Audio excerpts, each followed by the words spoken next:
नमस्कार। प्रश्न समयमा यहाँलाई हार्दिक स्वागत छ। म प्रकाश गिरी।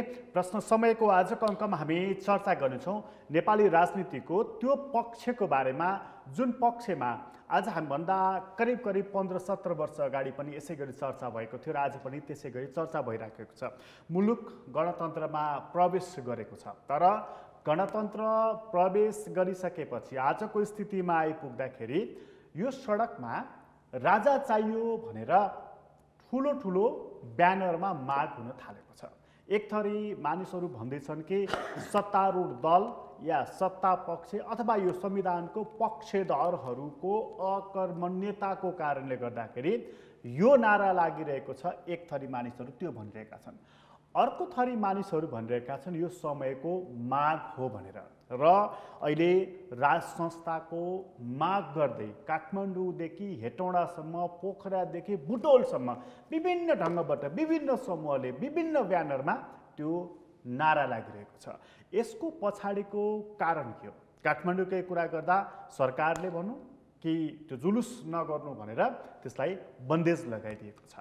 र यो कुरा भइरहँदाखेरि के त नेपालमा राज संस्था फर्कँदैछ? मानिसहरूले प्रश्न गर्न थालेका छन्। र यो प्रश्नको पछाडि र त्यो नाराको पछाडि यो एउटा आक्रोशको अभिव्यक्ति हो कि नेपालमा राजनीतिक कोर्स नै परिवर्तन हुन आँटेको हो। आजको अङ्कको हाम्रो मूल चासो यो रहनेछ, तर यो चासो प्रकट गरिरहँदाखेरि सत्तारूढ दलमा देखिएको विग्रहले यो नारा लगाउने क्रमलाई कति मद्दत गरेको छ त्यहाँ पनि हामी प्रवेश गर्छौँ। आज हामीसँग कुराकानीको लागि स्टुडियोमा दुईजना अतिथि हुनुहुन्छ। एकजना अतिथि हुनुहुन्छ नेपाल कम्युनिस्ट पार्टीको नेता सांसद मेटमणि चौधरी। तपाईँलाई स्वागत छ। नमस्ते। त्यसै गरी अर्का व्यक्तित्व हुनुहुन्छ हामीसँग स्टुडियोमा विष्णु भट्टराई, उहाँ वरिष्ठ अधिवक्ता हुनुहुन्छ। तपाईँलाई पनि स्वागत छ। हजुर, धन्यवाद। नमस्ते। र यसरी दर्शकबिन हामीसँग दुईजना अतिथिहरू हुनुहुन्छ र अतिथिहरूमध्ये सुरुवातमा म सांसद माननीय मेटमणि चौधरीकोबाट कार्यक्रम सुरुवात गर्न चाहन्छु। मेटमणिजी, यो सत्तारूढ दललाई प्रतिनिधित्व गर्नुहुन्छ, तपाईँहरूकोमा निकै ठुलो विग्रह पनि चलिरहेको छ। सचिवालयको बैठकमा विभिन्न खालका के आरोप लागे, कस्ता प्रकारका आरोप लागे भनेर लेखेर आएका कुराहरू पनि पढेका छन्, मानिसहरूले बोलेका कुराहरू पनि सुनेका छन्। यसमा तपाईँको टिप्पणी के छ पहिला पार्टीको बैठकको बारेमा? न, यो बहुदलीय लोकतान्त्रिक राज्य व्यवस्थामा अब पार्टीभित्र देखिएका असन्तुष्टिहरू को विषयमा सडकबाट या बाहिर भित्रबाट अब टिका टिप्पणीहरू हुनु स्वाभाविक हो। त्यसैले पार्टीभित्र जे भइरहेको छ, जे नेपालका अथवा पार्टीभित्रका नेताहरूले जे गरिराख्नु भएको छ, अब त्यसलाई जनताहरूले सडकबाट या भित्रबाट या चिया गफमा या अरू कुनै ठाउँमा टिका टिप्पणी हुनु अथवा भन्नु म यसलाई सामान्य रूपमै लिएको छु। पार्टीभित्रको विवाद पनि सामान्य रूपमै लिनुभएको छ नै। अब खास गरेर हामी एउटा निकै ठुलो काम या दुईटा ठुलो कम्युनिस्ट पार्टीलाई एक ठाउँमा ल्याएर करिब 2/3 वरिपरिको भोट ल्याएर सरकारको नेतृत्व गरिरहेको अवस्थामा अब यसलाई व्यवस्थापन गर्ने कुरामा त्यति सजिलो हुँदैन, सजिलो नहोला। त्यसकारणले त्यसलाई व्यवस्थापन गर्नको लागि अब जसरी ठुला काम गर्दाखेरि अलि ठुलो समय लाग्ने, अलि कन्फ्लिक्ट हुने, अलि अप्ठ्यारो हुने भएको कारणले त्यसलाई व्यवस्थापन गर्दाखेरि पनि अलि अप्ठ्यारो जस्तो देखिएको छ, जटिलताहरू देखिएको छ। अब यद्यपि यसमा नेताहरूमा हुनुपर्ने जुन योग्यता हो, क्षमता हो, अब दृष्टिकोण हो, मनोविज्ञान हो, अब त्यसमा अब अपुग त छ नै। तर पनि जुन पार्टीभित्र देखिएका विवादहरू अथवा द्वन्द्वहरू छ, अब यो त ठुलो काम गर्दाखेरि अब ठुलै अप्ठ्यारो हामीले तर यो ठुलो काम गर्दा ठुलै अप्ठ्यारो पनि आइलाग्छ। तर यो ठुलो अप्ठ्यारोले अझ ठुलो अप्ठ्यारो र अझ ठुलो दुर्घटना ल्याउँछ, विभाजनसम्मको भनेर पनि चर्चा छ। विभाजनका कुरा त मान्छेहरूले अनुमान गर्न सक्छन्, गरिरहेछन्, किनकि त्यही खालका डिबेटहरू छलफल भइरहेको छ। तर तपाईँ विश्वस्त हुनुहोस्, कम्युनिस्ट आन्दोलन, कम्युनिस्ट पार्टीभित्र अब कुनै पनि प्रकारका अब फेरि पनि विग्रह हुने अथवा ब्याक हुने डिभाइड हुने कुरा चाहिँ हुँदैन। म एकछिन वरिष्ठ अधिवक्ता विष्णु भट्टराईकोमा जान चाहन्छु। यो नेकपाको जुन विवाद देखिराख्नु भएको छ नि, त्यो त्यहाँ आएका तपाईँ त वरिष्ठ अधिवक्ता पनि हो, हामी कहाँ चाहिँ अधिवक्ताहरूले अलिक बढी नै लेख्ने गर्छन्। त्यो दुवै पत्र 19 पेजको पनि 38 पेजको पनि पढ्नुभयो। त्यो पढ्दाखेरि चाहिँ तपाईँलाई के लाग्यो, यो नेकपा भित्रको विवादको जड कारण के रहेछ भन्ने के लाग्यो तपाईँलाई? धन्यवाद।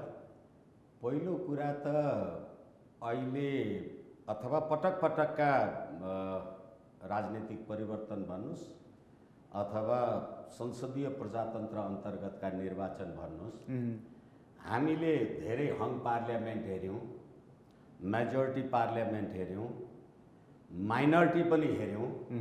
अहिले त अब्सोल्युट मेजोरिटीको गभर्मेन्ट छ र सधैँभरि के भनियो भनेदेखि नेपालको राजनीतिक अस्थिरता, विकास, समुन्नति अगाडि नजानुमा संसद नै हङ भएको कारणले गर्दा यो अवस्था हो भनियो। तर यो नयाँ संविधान आइसकेपछि, हालाकि यो संविधानको नाउँमा नेपालको संविधान 2072 भनेर लेखा छैन, हिजो 2063 अन्तरिम संविधान अथवा 2047 अन्तरिम संविधान भने जस्तो लेखेको छैन। त्यसको बारेमा समय रह्यो भने हामी कुरा गर्न सक्छौँ। तर अहिले सत्ताधारी राजनीतिक दलभित्रको झगडा नेपाल र नेपाली जनताको समुन्नतिको लागि, नेपाल र नेपाली जनताको हितको लागि, नेपाल र नेपाली जनताको विकास, राष्ट्रियता, स्वाधीनता, स्वतन्त्रता, सार्वभौम सत्ताको लागि झगडा भएको छ कि पार्टीभित्र दुईजना अध्यक्ष भएर कहिले एकले अर्कालाई, म कानुन व्यवसायी मान्छे, वरिष्ठ अधिवक्ता मान्छे, म जिम्मेवारीका साथ भन्न सक्दछु, एउटा अध्यक्षले अर्को अध्यक्षलाई तिमी भ्रष्ट हो भनेर लेख्ने, एउटा अध्यक्षले अर्को अध्यक्षलाई तिमीलाई बाँदर मुडेको कुरा याद छ भन्ने, यो सबै कुराले गर्दाखेरि नेपाली जनताको हक र हितको बारेमा कहिले झगडा हो? अहिले पनि जे झगडा भइराखेको होला, कुनै संवैधानिक प्रावधानको लागि झगडा भएको छ? तपाईँ संसदीय दलमा बहुमत पाएर तपाईँ संसदीय दलको संसदीय प्रजातन्त्रको कुरा गर्नुहुन्छ अनि प्रधानमन्त्री कसले बनाउँछ? संसदीय दलको नेता भएपछि प्रधानमन्त्री हुने हो। संसदमा यस विषयमा संसदीय दलमा किन कुरा र छलफल हुँदैनन् संसदीय मान्यता र प्रजातन्त्रको लागि? तर के हो भनेदेखि पार्टीभित्र एकले अर्कालाई यति सङ्गीन आरोप लगाएपछि, फेरि पनि म भन्दैछु, मलाई कसैले लिखित रूपमा तँ भ्रष्ट होस् भन्यो भने त्यो मानहानि र अपराधको विषय हुन्छ। आरोप लगाउने माथि हो, किनभने लिखित रूपमा। अनि त्यसै गरेर तपाईँले अर्को कुराको अपराधीको बारेमा कुरा गर्नुभएको छ। बृहत शान्ति सम्झौता 2063 मङ्सिर 5 गतेको बृहत शान्ति सम्झौतामा 2062 मङ्सिर 5 गतेको सम्झौताको दफा 3 को 11 मा राजनीतिक पदमा बसेर अकुत सम्पत्ति आर्जन गरेका मान्छेहरूको सम्पत्तिको छानबिन गर्ने भनेको छ 14 वर्ष हो। द्वन्द्व परिवर्तनका नाउँमा मानवाधिकारका गम्भीर उल्लङ्घनका घटना गर्नेहरूमाथि क्षमा हुने छैन, एमनेस्टी हुने छैन भनेर तपाईँले सत्य निरूपण मेलमिलाप आयोग बनाएको 14 वर्ष गुज्रियो अस्ति 5 गतेबाट। यस कारणले गर्दाखेरि अहिलेको सत्ताधारी राजनीतिक दल जो संसदमा 2/3 बहुमत हासिल गरेको छ, यो संसदको उपयोगिता हो? म अर्को कुरा तपाईँलाई फेरि पनि जिम्मेवारीका साथ भन्न सक्छु, यो संसदले गुठी विधेयक ल्यायो, कार्यान्वयन के हो? यो संसदले एकैछिन, यो संसदले नागरिकता विधेयक लिएर आयो, त्यसको कार्यान्वयन के हो? र त्यतिखेर सरिता गिरी उप जुन प्रकारको कार्यवाही भयो होला संसदमा, लिपुलेक, लिम्पियाधुरा र कालापानीको नक्सा ल्याएको 3 महिना बित्दा नबित्दै यो देशको प्रधानमन्त्रीले फेरि त्यो नक्सा पाठ्यपुस्तकमा नछाप्नु भन्नु भएन? निकाल्न चाहिँ सरिता गिरीलाई निकाल्नु हो, कार्यान्वयन त सरिता गिरीले भयो भनेको भयो नि।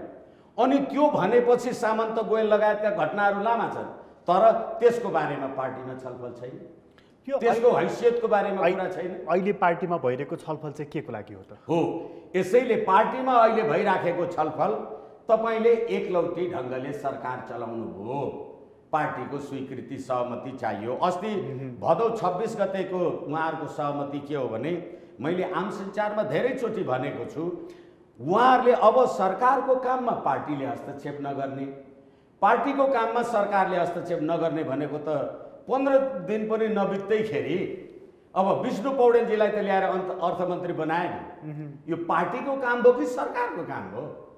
र फेरि के भने तपाईँहरूले आफूलाई साम्यवादी राजनीतिक विचारधाराको मानिसहरू भनेर जे भन्नुभएको छ, प्रचण्डजीले माओवाद छोडिदिनु भयो, केपी ओलीजीले एमाले छोडिदिनु भयो।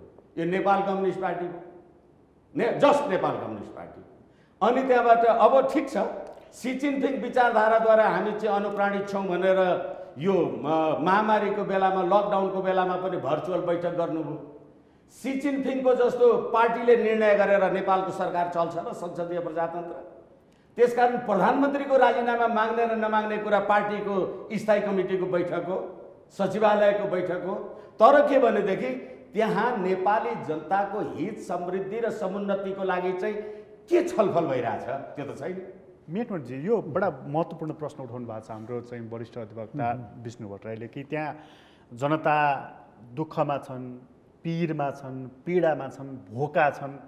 त्यो बहस त भइरहेका छैनन्। हिजो विष्णु पौडेलको बर्थडे रहेछ, बालुवाटारमा केक काटेर खुवाइयो, जनता भोकै छन्, सिटामोल पाएका छैनन्। यो के तमासा हो यो? मैले अब यहाँको यो सगरमाथा टेलिभिजन मार्फत पनि धेरै पटक म भनेको छु, खासमा नेपालमा कम्युनिस्ट पार्टीको सरकार बन्यो, 2/3 वरिपरिको भोट पनि हामीले प्राप्त गऱ्यौँ। तर त्यसलाई व्यवस्थित रूपमा व्यवस्थापन गर्ने कुरामा हामीसँग जुन क्षमता हुनुपर्ने हो, मनोविज्ञान हुनुपर्ने हो, त्यो मनोविज्ञान निर्माण हुन सकेन। कसले त्यो निर्माण गर्नुपर्छ? खास गरेर त्यसको नेतृत्व जसले गरिरहेछ, अब पहिलो नम्बरको अध्यक्ष कमरेड केपी शर्मा ओली अध्यक्ष पनि हुनुहुन्छ, पार्टीको अब यो देशको प्रधानमन्त्री पनि हुनुहुन्छ।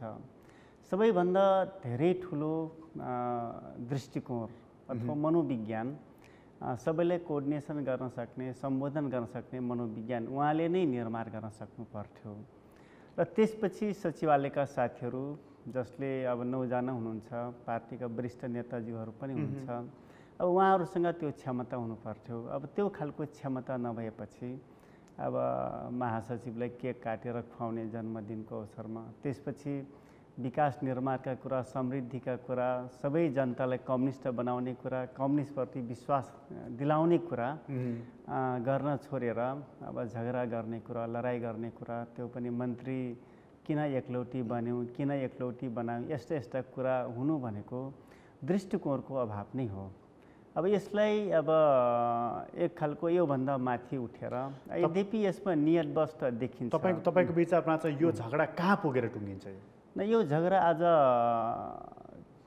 पनि सचिवालयको बैठक छ। आज सम्भवतः सचिवालयको बैठकले प्रधानमन्त्रीलाई अथवा केपी ओलीलाई हटाउनको लागि एक खालको ड्राफ्टिङ या प्रस्ताव तयार पार्छ र भोलि स्थायी कमिटीको बैठकले निर्णय गर्छ र केन्द्रीय कमिटीको बैठकमा गएर अनुमोदन हुन्छ। भनेको प्रधानमन्त्रीलाई बहुमतको निर्णय मार्फत हटाउने काम अब हुन्छ। अब त्यो बाहेक अर्को उपाय छैन, विकल्प छैन, किनकि केपी कमरेडले आफूलाई सुधार्ने कुरा, सुध्रिनुपर्छ भन्ने समेत मनोविज्ञान छैन उहाँसँग। त्यो कारणले अब पार्टी कि त उहाँसँगै सती जान तयार हुनु पर्यो। यदि पार्टीले जोगाउने, कम्युनिस्ट आन्दोलनले जोगाउने भने उहाँलाई बर्खास्त गर्ने, हटाउने या विदा गर्ने बाहेक अर्को विकल्प छैन। त्यसो गर्दाखेरि चाहिँ कम्युनिस्ट पार्टी विग्रहमा जाने भयो? होइन, त्यसो विग्रह व्यवस्थित हुन्छ, व्यवस्थापन हुन्छ। किनकि विगतमा हामीले अब आफ्नै महासचिव जो केशरजङ राईमाझी हुनुहुन्थ्यो, उहाँ पनि कम्युनिस्ट पार्टीकै महासचिव हुनुहुन्थ्यो, उहाँलाई पनि पार्टीले कारबाही गरेको थियो। त्यसै गरी सीपी मैनाली नेकपा मालेको महासचिव हुनुहुन्थ्यो, उहाँलाई पनि पार्टीले कारबाही गरेको थियो। भन्ने महासचिव भन्ने बित्तिकै फर्स्ट म्यान नै हो। तर आज पार्टी अध्यक्षलाई फर्स्ट म्यान मानिन्छ। फर्स्ट म्यानलाई कारबाही गरिसकेपछि पार्टी बिग्रिने कुरो, डिभाइड गर्ने कुरो, विभाजन हुने कुरा, विभक्त हुने कुरा, विग्रह हुने कुरा हुँदैन, बरु विग्रह हुने कुराबाट जोगाउँछ। तर त्यसरी बहुमतले निर्णय गर्न सक्दैन भन्ने प्रधानमन्त्रीको अध्यक्ष केपी ओलीको भनाइ छ नि, किनभने यो अन्तरिम छ, विधान पनि पार्टी पनि, अन्तरिममा बहुमत अल्पमत हुँदैन भन्ने उहाँको तर्क छ क्या? नै, उहाँले आफूलाई सेभ गर्नको लागि त्यस्तो तर्कहरू ल्याउन सक्नुहुन्छ। तर कम्युनिस्ट पार्टी त 6 सालमा स्थापना भएको, विश्व कम्युनिस्ट आन्दोलन स्थापना भएको करिब 200 वर्ष हुँदैछ। त्यसैले यो भनेको अब अन्तरिम हुने कुरा, भर्खरका हुने कुरा हुँदैन। जो भर्खरको भए पनि कम्युनिस्ट पार्टीको सिद्धान्त विधि विधानभित्र जोसुकै भए पनि आउनुपर्छ, चाहे पार्टीको अध्यक्ष होस्, चाहे महासचिव होस्, चाहे हामी केन्द्रीय कमिटीका सदस्यहरू। भनेपछि प्रधानमन्त्रीले त्यो हद पार गरिसक्नुभयो, अब उहाँलाई मनाउने फकाउने भन्ने त्यो अब चान्सेसहरू केही पनि होइन। उहाँ त अब संसारकै सबैभन्दा बलियो मान्छे को हो भन्दाखेरि मै भन्नुहुन्छ, सबैभन्दा धेरै विद्वान मान्छे को हो भन्दाखेरि मै भन्नुहुन्छ। अनि मैले पार्टीको निर्णय पनि मान्नु पर्दैन, बैठक पनि बोलाउन पर्दैन, अनि सचिवालयलाई बेवारिसे बनाउनुहुन्छ, अनि थाई कमिटीलाई अब केन्द्रीय कमिटीलाई सडक छाप भन्नुहुन्छ। भन्नाले उहाँ त पार्टी भनेको मै हुँ, म भनेको पार्टी हो। अब त्यो तरिकाले जान थालेपछि कि त पार्टी उहाँसँगै सती पठाइदिनु पर्यो, कि त पार्टीले जोगाउने भने उहाँलाई मात्रै निकाल्नु पर्यो। विष्णु भट्टराईजी, अब तपाईँको अलिकति मलाई मद्दत यहाँनिर चाहियो। जस्तो प्रधानमन्त्रीले चाहिँ अब जस्तो मान्यजीको हामीले कुरा सुन्यौँ, पार्टीको कुरा उहाँले बडा प्रष्टसँग बताइराख्नु भएको छ। एउटा कुरा मलाई बताइदिनुहोस्, प्रधानमन्त्री के भनिदिनुहुन्छ भने यदि बहुमतको बलमा मलाई एक्सन लिन खोजियो भनेदेखि म महाएक्सन लिन्छु। धेरै मानिसहरू नेकपाकै कतिपय नेताहरूको भनाइ, अन्य केही विज्ञहरूको भनाइ पनि के छ भने यो एक्सनको बदलामा महाएक्सन भनेको के हुनसक्छ त उहाँहरू अनुमान गर्दै एउटा अनुमान गरिराख्नु भएको छ। त्यसमध्येको एउटा अनुमान के गर्नुहुन्छ? संसद विघटनको। अर्को अनुमान के गर्नुहुन्छ? सङ्कटकालको। अर्को थरीले चाहिँ केही नेताहरू जेल पनि पर्न सक्छन् भनेर पनि यस्तो यो हदसम्मको पनि अनुमान गरिरहेका छन्। त्यो जेलवाला कुरा म अहिले छाड्न चाहन्छु। पहिलो र दोस्रो कुरामा तपाईँको त्यो वरिष्ठ अधिवक्ताको विज्ञताले मलाई साथ दिनुहोस् कि सङ्कटकालको र संसद विघटनको गुन्जाइस यो संविधानमा छ कि छैन? फेरि पनि धन्यवाद। Politics is a game of possibilities. राजनीति सम्भावनाको खेल हो। तर संविधानले गाइड गर्छ नि। संविधानले राजनीतिलाई गाइड गर्दैन मित्र, म जिम्मेवारीका साथ भन्छु। The constitution itself is a political document. 17 वर्षको अथवा 12 वर्षको जनयुद्धमा 17,000 नेपाली जनता शहादत भए। अब यसको बारेमा फेरि लामो कुरा हुन्छ, यही बहसमा सबै नटुङ्गिएला। अहिले गणतन्त्र, संघीयता र धर्मनिरपेक्षता कोनी के हामीले ल्यायौँ भनेर संविधान लेख्नुभयो। यो राजनीति हो कि संविधान? 17,000 मान्छे मारेको परिणति त यो संविधान हो नि। संविधान राज्य सञ्चालनको विधान हो। राज्य सञ्चालनको विधान त्यो गैर राजनीतिक हुन्छ। यसै कारणले अब हामीले पार्लियामेन्ट्री यो त बुझेँ मैले, राजनीतिक सम्झौता नै, राजनीतिक सम्झौताकै दस्तावेज हो। होइन, सम्झौता होइन। तर तपाईँको त्यो संविधान त्यसरी बनिसकेपछि चल्ने त फेरि त्यही संविधानलाई हेरेर हो नि त। त्यसै भन्छ। म निवेदन गर्दै थिएँ। यसै कारणले गर्दाखेरि हामीले संसदीय प्रजातन्त्र, लोकतन्त्र जे भनौँ न, संविधान बनाएपछि अहिले म तपाईलाई जिम्मेवारीका साथ भन्न सक्छु, यो संविधान अन्तर्गतको एक्जिक्युटिभ, लेजिस्लेचर र जुडिसियरी यो तीनैवटा नाकाम हो। अब तपाईले कसरी भन्नुभन्दा पहिलो कुरा अघि मैले सुरुमा भने हाम्रो 2/3 पार्लियामेन्टले बनाएको गुठी विधेयकको बारेमा हामीले कुरा गरिसक्यौँ। अलिकति टुङ्ग्याउँछु। अनि त्यसै गरेर नागरिकता आदि इत्यादि फेरि लामो नजाउँ। अनि संसदले त्यो काम गर्न सकेन। अब हाम्रो सरकार जे छ अहिले संवैधानिक परिषदमा प्रधानमन्त्री, प्रधान न्यायाधीश, राष्ट्रिय सभाको अध्यक्ष, प्रतिनिधि सभाको सभामुख, उपसभामुख भएपछि संवैधानिक परिषद हुन्छ। त्यो संवैधानिक परिषदले गरेको निर्णय, अमुक मान्छेलाई प्रधान न्यायाधीश बनाउने भनेर गरेको निर्णय, त्यो संसदको संसदीय सुनवाई समितिले रद्दी बनाइदियो। अब कार्यपालिकाको अकर्मण्यता देखियो। किनभनेदेखि काम लागेन नि। प्रमुख प्रतिपक्षी दलको नेता पनि छ, प्रधानमन्त्रीजी पनि हुनुहुन्छ, प्रधान न्यायाधीशजी पनि हुनुहुन्छ। अब जुडिसियरीको कुरा गर्नुहोस्। जुडिसियरीमा 74/6/8 गते यो सम्मानित सर्वोच्च अदालतले गुठी सम्बन्धी एउटा मुद्दामा फैसला गर्दा के भन्यो भने देशको धर्म, संस्कृति, सभ्यता, धरोहरहरू समाप्त भयो भने मुलुक समाप्त हुन्छ भनेर फैसला गरेको छ। मैले यो कुरा किन जोडिराखेको छु भने तपाईँ धर्मनिरपेक्ष संविधानको शपथ ग्रहण गरेर न्यायाधीश हुनुभयो, अनि फैसला गर्दाखेरि चाहिँ धार्मिक संस्था र प्रतिष्ठानहरू भएन भने देश डुब्छ भन्नु। अब जुडिसियरी कहाँ पुग्यो?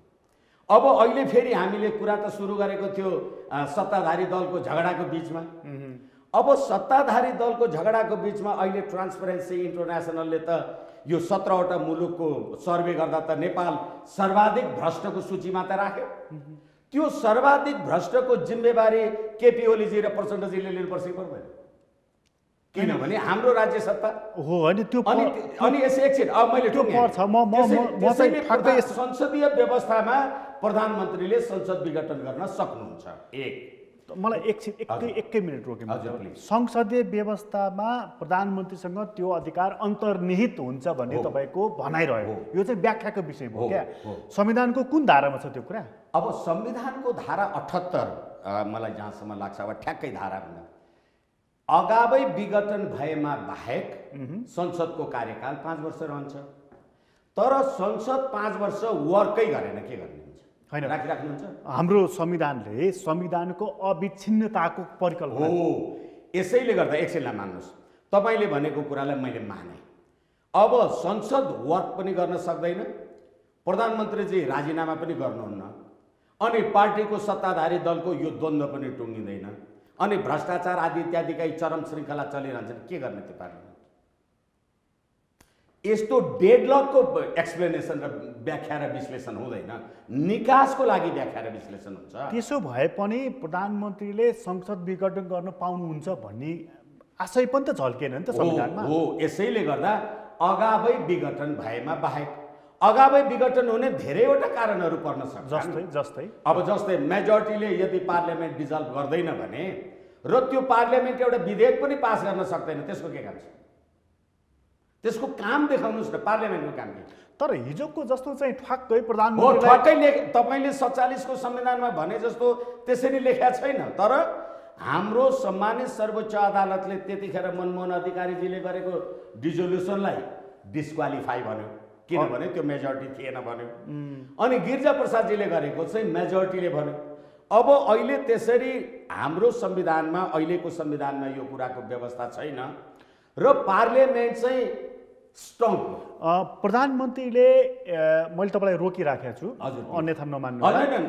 यदि प्रधानमन्त्रीले ठिक छ, मलाई अघि उहाँले भन्नुभएको जस्तो बहुमतले निर्णय गर्यो, तपाईँ संसदीय दलको नेता रहनु भएन, यहाँसम्म कि सरिता गिरीलाई चाहिँ पार्टीबाट निष्कासन गरे जस्तै त्यो पनि अवसर त रहेछ नि त संविधानमा। उहाँलाई चाहिँ प्रधानमन्त्रीबाट हटाइदियो मान्नुहोस्, कुनै पनि प्रावधान टेकेर भनेदेखि प्रधानमन्त्रीले चाहिँ नि लो मलाई प्रधानमन्त्री बनाउने पनि यही संसद हो, अब छैन यो संसद भन्नु पाउनुहुन्छ कि पाउनुहुन्न? होइन, एकैछिन अहिले एउटा कुरा सुरु गरेर अर्कोमा जम्प नगरौँ न। मेरो रिक्वेस्ट, हामी अहिले सत्ताधारी दलको संसदीय दलको कुरा गर्दैछौँ कि हामी नेपाल कम्युनिस्ट पार्टीको सचिवालयको कुरा गर्दैछौँ, स्थायी कमिटीको बैठकको कुरा गर्दैछौँ? म अहिले सचिवालयबाट संसदीय दल हो। अब संसदीय दलको बैठक बस्नुहोस्। संसदीय दलको बैठक बसेर, किनभने मलाई संसदीय दलको नेता कसले छान्यो, मलाई प्रधानमन्त्री कसले छान्यो, संसदीय दलको नेता कसले छान्यो? यो संसदीय दलले छान्यो। राजीनामा कसले माग्दैछ? पार्टीको स्थायी कमिटीले, सचिवालयले माग्दैछ। म प्रधानमन्त्रीमा एक ठाउँबाट, तपाईँ राजीनामा अर्को ठाउँबाट। एकैछिन कुरा बुझेँ मैले, संसदीय दलले नै यो प्रक्रिया आरम्भ गर्नु पर्यो। किनभने तपाईँ संविधानका कुरा गर्नुहुन्छ। ठिक छ, यो पार्टीको सचिवालय कमिटीले, स्थायी कमिटीले प्रधानमन्त्रीको राजीनामा माग्ने संवैधानिक व्यवस्था चाहिँ कहाँ छ? यो कुरा मैले बुझेँ।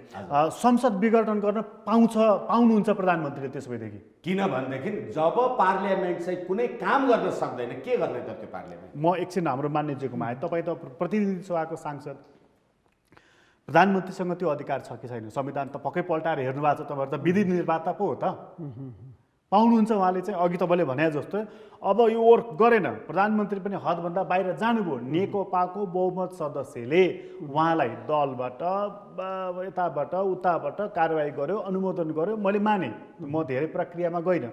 त उहाँले त्यसो पार्टीले त्यसो गर्यो भने म यो संसद विघटन गरिदिन्छु, चुनावको घोषणा गर्छु भन्नु पाउनुहुन्छ कि पाउनुहुन्न उहाँले?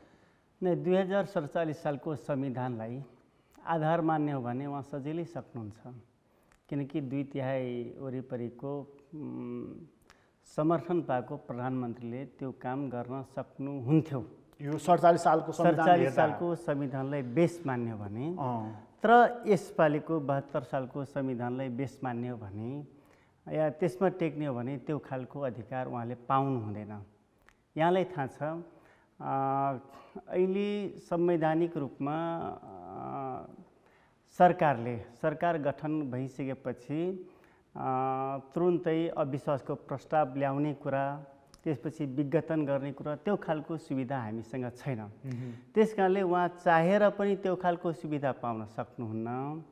सुविधा पाउने नसक्ने भएको कारणले जुन खालको हामी डिस्कसन गरिरहेको छौँ, अब अधिवक्ता अब वरिष्ठ वकिल साहबले पनि भन्दै हुनुहुन्छ, मलाई लाग्छ त्यस्तो हुँदैन। त्योभन्दा अगाडि पार्टीले जुन एक्सन लिनु पर्थ्यो, लिइसक्नुपर्छ, त्यो खालको एक्सन लिन सक्छ। भनेपछि उहाँले संसद विघटन गरेर आफूलाई सेफ साइडमा राख्न सक्नुहुन्न। यहाँनिर अलिकति मत बाजिएको छ, भोलि यो विषय अदालत जान सक्ने विषय बन्यो त्यसो भएदेखि। हो, त्यसैले किनभने हामीले संविधानमा चाहिँ तपाईँले 78 को जुन धारा कोट गरिराख्नु भएको छ, मान्यज्यूले पनि त्यहाँनिर हेर्दाखेरि हिजोको 47 सालको संविधानमा जसरी ठ्याक्कै संसद विघटनको अधिकार प्रधानमन्त्रीको गोजीभित्र जुन थियो, अहिले त्यसको औचित्यको बारेमा हामीले कुरा गऱ्यौँ जस्तो लाग्छ। अहिले मलाई भर्खरै हामीले देशमा पटक पटक राजनीतिक अस्थिरताको कारण पार्लियामेन्टलाई देख्यौँ।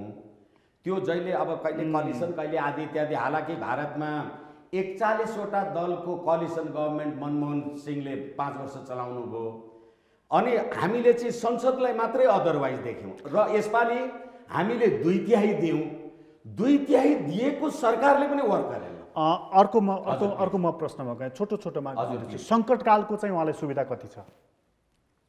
मलाई लाग्छ एउटा पार्टीभित्रको गतिविधिलाई लिएर देशको सङ्कटकाल हुने अवस्थाको परिस्थिति चाहिँ कल्पना गर्न सकिँदैन। मान्यज्यू, सङ्कटकाल उहाँ जुन भनिराख्नु भएको छ नि, यदि मलाई एक्सन लियो भने म महाएक्सन लिन्छु, प्रधानमन्त्रीको भनाइ त हामी सबैले सुनेकै छौँ। त्यो महाएक्सन अन्तर्गत मानिसहरूले गरेको मूल्याङ्कन चाहिँ के संसदको विघटन हुनसक्छ कि भनेदेखि सङ्कटकाल हुनसक्छ? तपाईँलाई त्यो सम्भावना कति? न संसद विघटन हुन्छ त महासङ्कटकाल लागू हुन्छ, यो कुनै पनि चिज लागू हुन सक्दैन। उहाँले यो सबै चिज जे भनिराख्नु भएको छ, एक खालको उहाँले प्रयोग गर्ने प्रोक्सी वारको एउटा डाइमेन्सन हुनसक्छ। त्यस कारणले यो महासङ्कटकाल भनेर फेरि पनि संसदहरूलाई अब च्यालेन्ज गर्ने कुरा, साइकोलोजिकली थ्रेट गर्ने कुरा जुन गरिराख्नु भएको छ, यो उहाँको एउटा डाइमेन्सन, प्रोक्सी वारको डाइमेन्सन बाहेक अरू केही हुन सक्दैन। थ्रेट गरिराख्नु भएको छ, थ्रेट मात्रै हो। साँच्ची भन्ने हो भने त सङ्कटकालको लागि कुनै त्यस्तो तपाईँले फर्टिलिटी ग्राउन्ड नै छैन। कोभिड, अब अभियसली कोभिड होइन, यसो त हामी के भन्न सक्छौँ भने हिजो कोभिडै भएको बेलामा अमेरिकामा चुनाव भयो, दक्षिण कोरियामा चुनाव भयो, यो कुनै एक्सक्युजको विषय होइन। म हिजो भर्खरै मात्रै त्यो भैरवा पुगेर आएँ, खोइ त्यो जहाज गतिविधि आदि इत्यादि हेर्दा अस्ति मधेसको 7वटा जिल्ला घुमेर आएँ म, त्यहाँ कहीँ पनि त्यो कोभिडको कुनै उ नै छैन। तर के हो भनेदेखि कोभिड सङ्कटकालको लागि एक्सक्युज हुन चाहिँ सक्दैन, तर पार्लियामेन्ट्री सिस्टममा लिडर अफ द पार्लियामेन्टले मेजोरिटीले पार्लियामेन्ट डिजल्भ गर्छ भन्ने चाहिँ प्रिन्सिपल हो। प्रिन्सिपल तपाईँ लेख्नुहोस् कि नलेख्नुहोस्, संविधानमा लेखिया छैन भन्ने कुरा चाहिँ फेरि पनि तर्कको रूपमा आउने भयो। किनभने तर यो मैले भनिहालेँ, यो विषय अदालतसम्म चाहिँ जान सक्ने रहेछ। फेरि पनि म तपाईँलाई भन्छु, अदालतमा पुग्दाखेरि नि सर यो फेरि पनि विवादित नै हुन्छ। उति बेला विश्वनाथको चाहिँ ऊ जस्तै हुने भयो। होइन, त्यसो त के हो भने नेपालको न्याय सम्बन्धी अधिकार अदालतबाट प्रत्यायोजित हुन्छ भनेको छ। त्यस्तै कुरा गर्ने हो भने त अदालतका न्यायाधीशहरू संसदीय सुनवाईबाट आइराखेका हुन्छन्। अनि अब अहिले सुपेरियोरिटी कोर्ट हो कि अब संसद हो त? सुनवाई भयो भने अड्केको कहाँ छ? हो त, त्यसैले हामी सिद्धान्तमा जानुपर्छ। त्यसै कारणले गर्दा एउटा कुनै न कुनै प्रिन्सिपलमा उभिएन भने त्यो प्रिन्सिपल पुगिन्छ। त्यो प्रिन्सिपलमा उभिँदाखेरि अदालतले दिएको भर्डिक्टलाई हामीले मान्नुपर्ने। अनि केपी ओलीजीले भन्नुभएको यो अहिले भर्खर 14 वर्ष पछाडि उहाँलाई बाँदरबुढी याद हुँदैछ। कर्णेल कुमार लामा त अहिले पनि बेलायतमा हिज इन ट्रायल नि। यसकारणले अर्को मत को नि के गर्छु हुनसक्छ, त्यो पनि हो भनेको त्यो महा एक्सनको जुन हामीले चर्चा गरिराखेका छौँ, प्रधानमन्त्रीको महा एक्सनभित्र के पर्छन् भनेर, यी दुईटै कुराको चाहिँ सम्भावना, एउटा विवादित एउटा चाहिँ सम्भावना छैन भन्ने, सङ्कटकालको सम्भावना छैन। यदि संसद विघटन गर्नुभयो भने विवादित हुने रहेछ त्यो विषय चाहिँ। यो चाहिँ नि सत्तारूढ दलको विषय भने मलाई अर्को एउटा रोचक लागिरहेको विषय, यता सत्तारूढ दलमा चाहिँ यो चलिराखेको छ बैठक के कहाँ आदि इत्यादि, भोलि यसले कुन मोड लिएला, कहाँ पुगेर टुङ्गेला हेर्दै जाउँला त्यो है। तर यही चलिराखेको बेला चाहिँ राष्ट्रिय झन्डा बोकेर राजा आऊ देश बचाऊ भन्दै सडकमा नारा लागे देख्छु। विष्णु सरकोबाट सुरु गरौँ यो चाहिँ कुरा। यो देश बचाउन अब राजाले मात्रै सक्ने, अरू सब चाहिँ अब फेरि पनि नि नेपाली जनताको राजकीय सत्ता र सम्प्रभु सत्ता भनेर संविधानमा हामीले मेन्सन गरेका छौँ। जनताको सम्प्रभु सत्तालाई सीमित गर्न सकिन्छ? सकिँदैन।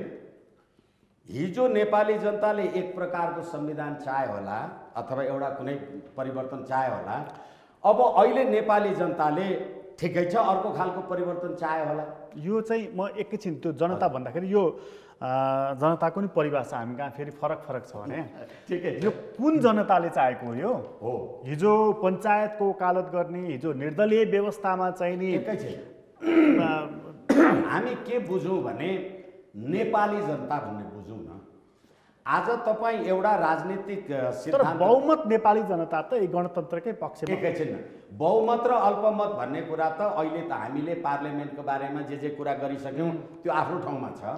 र यो बहुमतको सेन्टिमेन्ट भनेको हामीले 2074 मङ्सिर 21 गते गरेको निर्वाचनको बहुमत र हो यो। त्यसदेखि पछाडि त 3 वर्ष 4 वर्ष आयो र अघि पनि हामीले कुरा गर्दा ट्रान्सपरेन्सी इन्टरनेसनलको कुरा पनि गऱ्यौँ। र अर्को कुरा यो पार्टीकै 26 गतेको एक लाइन भनेर टुङ्ग्या हामीले 26 गतेको जे सम्झौता थियो त्यसको चाहिँ हाम्रो युवराज खतिवडाजीलाई राजदूत अमेरिकाको राजदूत बनाउँदा माइक पोम्पियोको फोन आयो भन्ने कुरा पनि आएन। त्यतिखेर त माइक पोम्पियोको फोनको कुरा थिएन नि। यसैले हामी कहाँ कसलाई बेसिस भन्ने? यसैले जनता तपाईँको पक्षमा आयो राजावादी, जनता उसको पक्षमा आएपछि गैर राजावादी गैर नेपाली त होइन होला नि त। अहिले त्यो सडकमा राजा आऊ देश बचाऊ भने चाहिँ कुन राजाको कुरा गरेका हुन् तिनीहरूले? राज संस्थाको कुरा गरे हुन्। हिजो एकचोटि सूर्यबहादुर थापाको स्टेटमेन्ट थियो नि, नानी राजा आउलान्, बाबु राजा आउलान्, नानी राजा आउलान्, तर ठिक छ राज संस्था चाहिँ आउँदैन भन्ने उनको स्टेटमेन्ट थियो नि। हो त्यसैले तपाईँको बिलिफलाई मैले डिसरिगार्ड गर्ने होइन। अहिले साँच्चीकै धेरै राजाहरू भए, त्यो धेरै राजाको ठाउँमा एउटा राजा चाहिन्छ भनेरै सडकमा आएका हुन्। अनि होइन भनेदेखि अब धेरै राजा भए एउटा राजा आऊ भन्ने जुलुस त मैले सुनेको छैन। तर के हो भनेदेखि अहिले हिजो हामी श्री 5 को सरकार भन्थ्यौँ एउटा मान्छे राजा हुन्थ्यो, श्री 3 को सरकार भन्थ्यौँ एउटा राणा प्रधानमन्त्री हुन्थ्यो।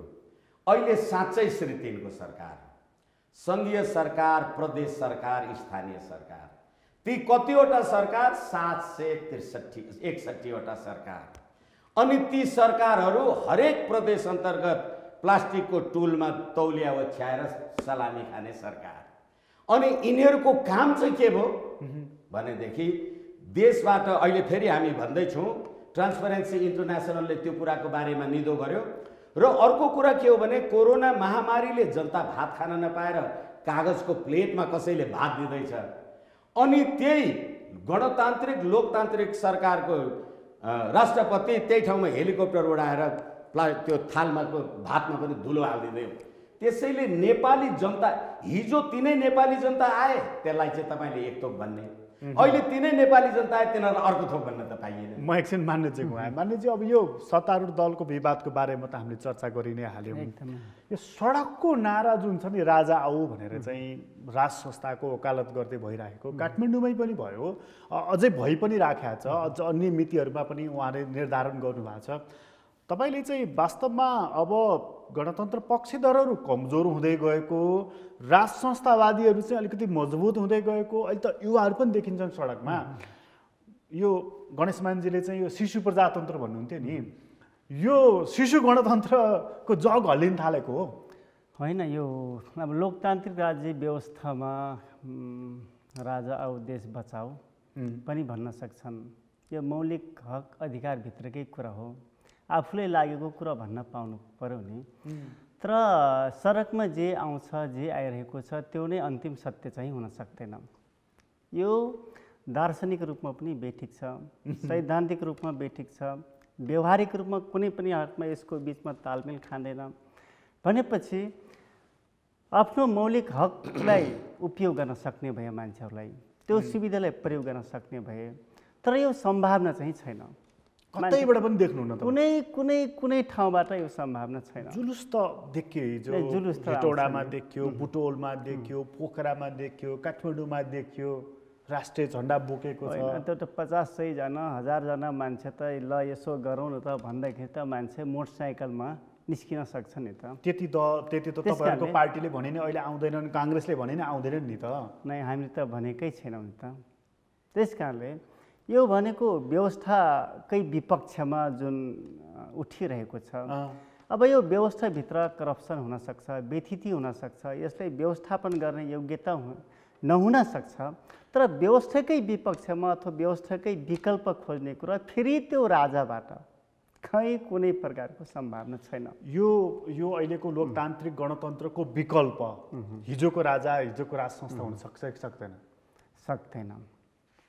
अब ज्ञानेन्द्र न ज्ञानेन्द्र सक्छ, न पछि अब के पारसको, न पारसप्रति मान्छेहरूको चाहना छ, न ज्ञानेन्द्रप्रति विश्वास छ। त्यसैले हामीसँग अथवा हामीप्रति मान्छेहरूको गुनासो हुनसक्छ।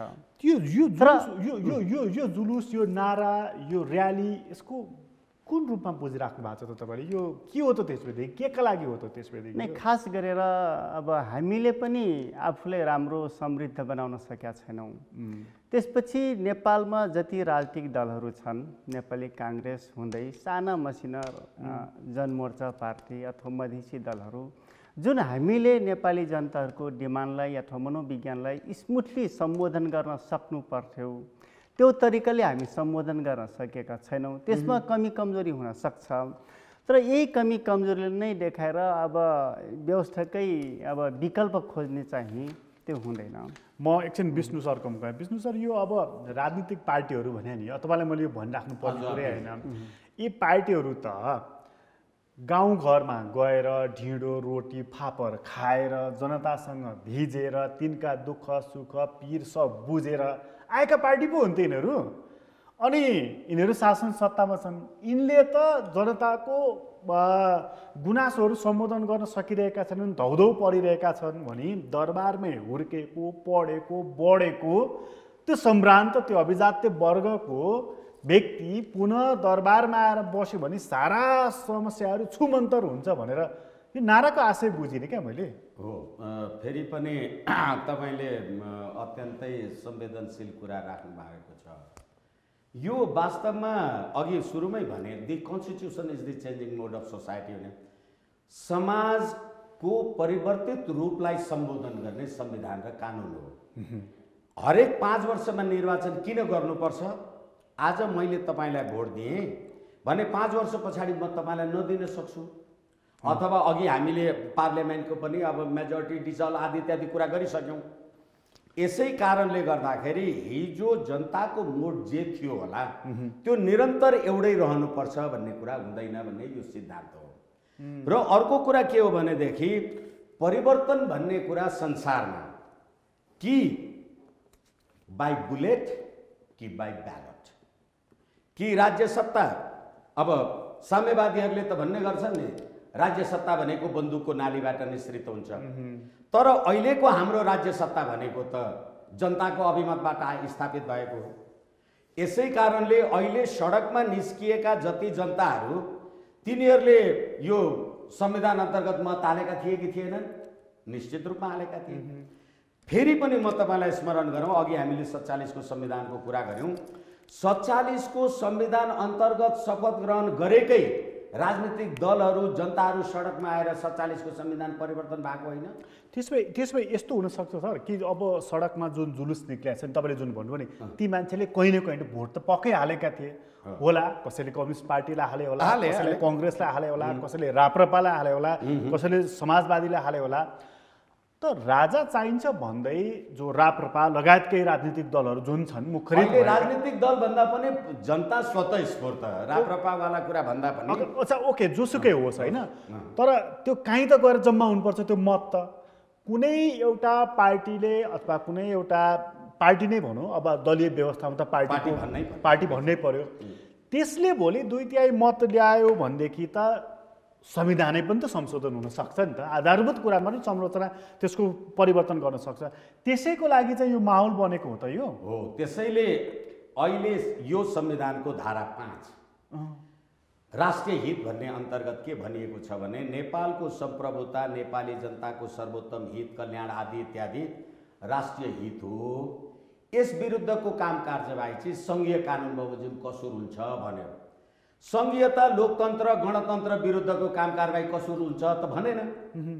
त्यसै गरेर संविधानको धारा 270 को 2 म एक लाइन पढेरै निवेदन गरौँ। कुनै एउटै राजनीतिक दल वा एकै किसिमको राजनीतिक विचारधारा, दर्शन वा कार्यक्रम भएका व्यक्तिहरूले मात्र निर्वाचन, देशको राजनीतिक प्रणाली वा राज्य व्यवस्था सञ्चालनमा भाग लिन पाउने, सम्मिलित हुन पाउने गरी बनाएको कानुन वा व्यवस्था वा निर्णय यो संविधानको प्रतिकूल हुन्छ र स्वतः मान्य हुन्छ। अब दलको कुरा अहिले भर्खर गर्नुभयो, अहिले सडकमा जुलुस निस्क्यो कहीँ त भोट हाल्नु पर्यो नि भन्ने प्रश्न छ। भेरी इजी, यसमा टाउकै दुखाउनु पर्दैन। ए बाबा, हाम्रो निर्वाचन सम्बन्धी ऐनले मसँग 5 लाख सदस्यहरू भए मेरो एउटा सङ्गठनमा, संस्थामा, जस्तो अहिले सनातन संस्कृति समाजको वरिष्ठ उपाध्यक्ष छु म, मेरो चाहिँ देशभरि 20 लाख सदस्यहरू भयो भने राजनीतिक दल म 5 मिनटमा गएर दर्ता गरिदिन्छु। कुन ठुलो कुरा भयो भने ती मान्छेले एक ठाउँमा भोट हाल्छन्। र संविधानले के भन्यो भने तपाईँले कुनै एउटै मात्रै विचारधारा दर्शनको लागि र अरूलाई निषेध गर्ने काम नगर्नुहोस्। भनेपछि राजनीतिक राज संस्था सहितको म राजतन्त्र मान्छु, मलाई भोट देऊ भन्नु, उहाँ जानु होला, मलाई गणतन्त्रमा भोट दे भन्नु होला, म जान्छु मलाई राजतन्त्रमा भोट दे भन्नु होला, उसले दिन त उसको खुसी छ नि। भनेपछि यो मत, यो विचार राखेर चुनावमा जाने हो, मत पाइहाल्यो, मत पाएन भनेदेखि सकिहाल्यो। भनेपछि सकिएन होइन, मत पायो एउटा कुरा भयो, मत पाएन विचार त मर्दैन, निरन्तर चलिरहेको। यो त्यसो भए अहिले सडकमा नारा लाउँदामा भोलि नै श्रीपेश लाएर चाहिँ कोही महाराज धेराज आउने होइन। र फेरि के हो भनेदेखि यो हामी कहिलेकाहीँ भन्ने गर्छौँ नि, वीर भोग्या वसुन्धरा। अब यो कति मान्छन् मान्दैनन्, अहिले धर्मनिरपेक्ष भनेका छन्, धर्मनिरपेक्ष भन्नेहरू चाहिँ होली वाइन खान गएका छन्, त्यो आफ्नो ठाउँमा जेसुकै होला। तर राजा दशरथले रामचन्द्रलाई राजा हुन आइज भनेर राज्याभिषेक समारोह गर्दा होइन, तँ कहाँ राजा हुन पाउँछ स्याहार, तँ त 14 वर्ष वनवास जानुपर्छ भनेर राजा रामचन्द्र 14 वर्ष जङ्गल गए होइनन् भने थपक्क अहिलेको भने फुतुक्क निस्किने हो र। त्यसो भए यो सडकमा जुन निक्लेको र्याली जुन छ नि, यो तपाईँ अघि यो स्वतःस्फूर्त हो भन्दै हुनुहुन्थ्यो नि, यो पार्टीको ब्यानरमा होइन भनेर, कुनै राप्रपा साप्रपाले गरेको होइन त्यसमा होइन। यो स्वतःस्फूर्त चाहिँ यिनीहरू भर्खरै सडकबाटै राजा ल्याउँछु भनेर हो कि एउटा माहौल बनाउने सन्दर्भमा आएका मात्र हुन् त? होइन, त्यसैले अघि सुरुमै मैले भने कुनै पनि सम्भावनालाई इन्कार गर्न सकिँदैन। यसैले 1000 किलोमिटर हिँड्नुपर्छ भने पनि पहिले एउटा पाइलो उचाल्नुपर्छ। जनताको स्पोन्टेनियस फिलिङ आयो भने त्यसलाई हामीले अहिले कुनै एउटा राजनीतिक दलको कलरै दिनुपर्छ के जरुरी छ? तपाईँले कति सम्भावना चाहिँ पुनः राज संस्था फर्कने सम्भावनालाई कति प्रतिशतमा भन्दा कतिमा देख्नुहुन्छ? होइन, अब फेरि यसमा मेरो पूर्वाग्रह हुन सक्छ। यो संविधानले, संविधानको धारा 274ले जसरी हिजो 47 को संविधानले संवैधानिक राज संस्था र हिन्दू राष्ट्र अपरिवर्तनीय भनेको थियो, यो संविधानको धारा 274ले त्यस्तो अपरिवर्तनीय भनेन। यो संविधानको धारा 5 को कुरा अघि मैले तपाईलाई भने यसले अपरिवर्तनीय भनेन। यसको सुन्दरता नै त्यही हो। एकैछिन तर त्यो मत त चाहियो नि हो। यसै कारणले गर्दाखेरि संघीय लोकतान्त्रिक गणतन्त्र धर्मनिरपेक्ष अपरिवर्तनीय भनेन। यसले जनताको अभिमत भयो भने भोलि परिवर्तन हुन सक्छ। म एकछिन मान्यज्यूको मान्यज्यू अब अलिकति कुरा हामीले चाहिँ अलिकति कानुनी दृष्टिकोणबाट नि हेऱ्यौँ संविधानको र थोरै चाहिँ अभियानको सन्दर्भमा पनि तपाईलाई लाग्छ कि यो अहिले यो जुलुस जुन सडकमा निक्लिरहेको छ कहिले कता छोडिदिउँ एकछिन, यसको पछाडि कुन राजनीतिक पार्टी होला के होला एकछिन छाडिदिउँ, सत्तारूढ दलले राम्रोसँग पर्फर्मेन्स गर्न नसकेको, खास गरी सुशासन दिन नसकेको कारणले मात्र यी मानिसहरू सडकमा आएका हुन् कि यसको पछाडि केही राजनीतिक अभिष्ट पनि देख्नुहुन्छ? अब खास गरेर मैले फेरि पनि भन्छु, अब राजनीतिक दल अथवा सत्ताधारी राजनीतिक दल या सरकारमा रहेको राजनीतिक दल मात्रै होइन, नेपालमा जति छन् राजनीतिक दलहरू ती सबै राजनीतिक दलहरूभित्रको झगडा भन्दा पनि हुन्छ। नेपाली काङ्ग्रेसभित्र हेरेर पनि काली लाग्दैछ, साना मसिना पार्टीभित्र हेरेर पनि त्यस्तो अवस्था देखिन्छ। त्यसकारणले धेरै यङ जेनेरेसनका मनोविज्ञान कस्तो बन्दैछ भने यिनी राजनीतिक दलहरूबाट मुलुक उभो लाग्न सक्दैन भन्ने खालको मनोविज्ञान सामान्यतः थोरै बन्न सक्छ भनेको होला, जसको कारणले अब स्वतस्फूर्त रूपमा केही शक्तिहरू अथवा केही समूहहरू आएको हुनसक्छ। तर अब यो भित्र पनि राजनीतिक दल अथवा राजनीतिक दल भन्दा पनि बाह्य चलखेल अथवा नेपालका जुन गभर्मेन्ट छ त्यो भित्रलाई अलि अस्थिर बनाउने खालको कुनै न कुनै समूह शक्ति त होला नै। अब त्यसले इन्डाइरेक्टली लागेको हुनसक्छ। यसमा अलिकति सरकार चाहिँ के डराएको देख्नुहुन्छ? जस्तो चाहिँ केही समूहले चाहिँ यो जुलुस निकाल्ने भन्दाखेरि खास गरी यही राज संस्था चाहियो भनेर निकाल्दाखेरि चाहिँ हाम्रो गृह मन्त्रालयले वक्तव्य निकालेको छ, सरकारले भनेको छ कि राजा चाहिन्छ भने जुलुसमा नजाऊ भनेको छ, गृह मन्त्रालयले भनेको छ कि त्यस्तो जुलुस गर्न पाइन्न। हिजो कमल थापा गृहमन्त्री हुँदाखेरि शाही सरकारको पालामा गणतन्त्रको नारा लाउन पाइँदैन भन्नु र आज चाहिँ रामबहादुर थापा चाहिँ गृहमन्त्री हुँदाखेरि तिमीले चाहिँ नि राजा चाहिन्छ भनेर नारा लाउन पाउँदैन भने एउटै कुरा भनेर थियो होइन। हिजो कमल थापा गृहमन्त्री हुँदा कोभिड थिएन, आज कोभिड छ। अहिले मासमा नजाऊ भन्ने खालका यसले धेरै सार छ भन्ने कुरो त हामी सबैले बुझेका कुरा हौँ। अब सयौँ मान्छेहरू एक ठाउँमा गएर नारा जुलुस गर्ने कुरा यो त कोभिडलाई उत्साहित गर्ने प्रोत्साहित गर्ने कुरा नै हो। त्यस कारणले यो अब थ्योरिटिकली अथवा सैद्धान्तिक रूपमा मान्छेहरू एक ठाउँमा जम्मा हुन सक्छन्। यो सैद्धान्तिक डर चाहिँ तपाईँको राजा फर्कन्छन् कि भन्ने डर होइन कि कोभिड सर्छ कि भन्ने डर रहेछ सरकारलाई? नै राजतन्त्र त फर्किने कुनै चान्सै छैन, सम्भावनै छैन। अब गएको अब के भन्छ नि, त्यस कारणले अब एउटा यो सरकार अलिकति डराएको लाग्छ तपाईँलाई कि? त्यस्तो कुनै केही छैन। यत्रो वक्तव्य किन निकाल्नु पर्यो? आउँछन्, नारा लाउँछन्, जुलुस गर्छन्, जान्छन्, सकिहाल्यो नि। बहुदलीय व्यवस्थामा बहुलवाद हामीले स्वीकारेका छौँ, संविधानमा लेखिएको छ। तपाईँले अघि भनिहाल्नुभयो फरक खालका वादहरू विचारहरू को बारेमा बहस त हुनसक्छ नि। नै अहिले त हामी अप्ठ्यारो अवस्थामा छौँ नि। संसार नै अप्ठ्यारो अवस्थामा भएको बेला, मान्छे धेरै एकै ठाउँमा नजुटा भनेर भनिरहेको बेला अब सयौँ मान्छेलाई एकै ठाउँमा जुट्न दिने कुरालाई उत्साहित गर्ने कुरा हुन्छ त? भनेपछि यो राज संस्था फर्किन्छ के भन्ने डरले चाहिँ खुट्टा कमाएको होइन। त्यसमा त दिमागमा नेपाल सरकारको दिमागमा एउटा छेउमा पनि छैन। कति मान्छेले चाहिँ अहिलेका सत्तारूढ दलले लौ त 10,000 मान्छे निकालौँ भनेर भन्यो भने 500 जना नै आउँदैन भनेर पनि चुनौती दिएको नि। मान्छेले भन्छन्, अनेक कुरा गर्छन्, तर भनेको दिन हेरौँ न त कति आउँछन् भन्ने कुरा। डराएको चाहिँ होइन छैन। बुझ्नु सर, यो बडा प्रश्न लाग्छ क्या मलाई उहाँको कुरा, बडा सुने कुनै चाहिँ लक्कन छप्पन केही पनि छैन, लामो व्याख्या विश्लेषण पनि छैन। अब यो कुरा नि सर, जस्तो चाहिँ ढलिसकेको रुख पुनर्जीवित हुन्छ र भने? ढलिसकेको रुख पुनर्जीवित हुन्छ र हुँदैन थाहा भएन। हिजो त्यो रुख हुर्केकै बेलामा खसेका बिरुवाहरू चाहिँ पलाउँछन् कि पलाउँदैनन् भन्ने प्रश्न भयो।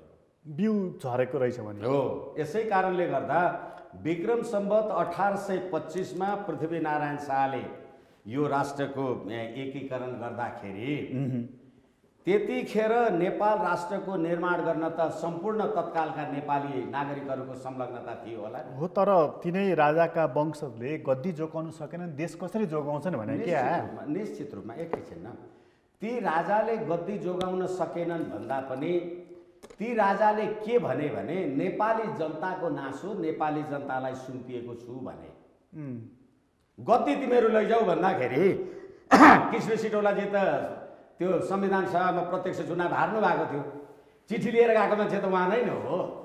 त्यसैले जनताको नासो, जनतालाई सुम्पिएको छु भन्दाखेरि गद्दी कसैलाई दिएको कुरा भएन।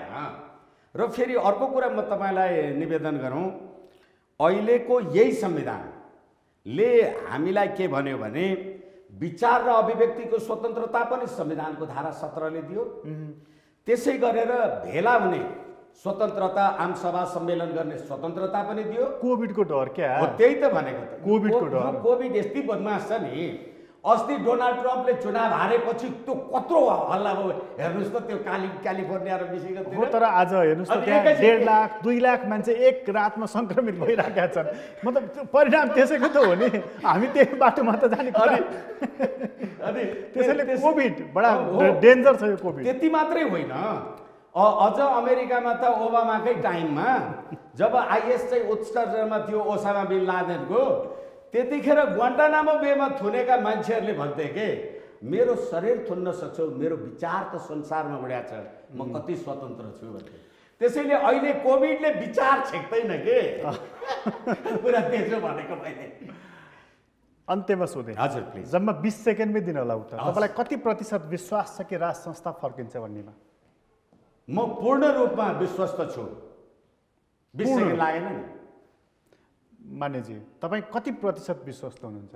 राजतन्त्र कुनै पनि हालतमा फर्किन्न। यसमा 200-500% लेखेर राख्नुहोस्। जनमत सङ्ग्रहको लागि पनि तयार हो?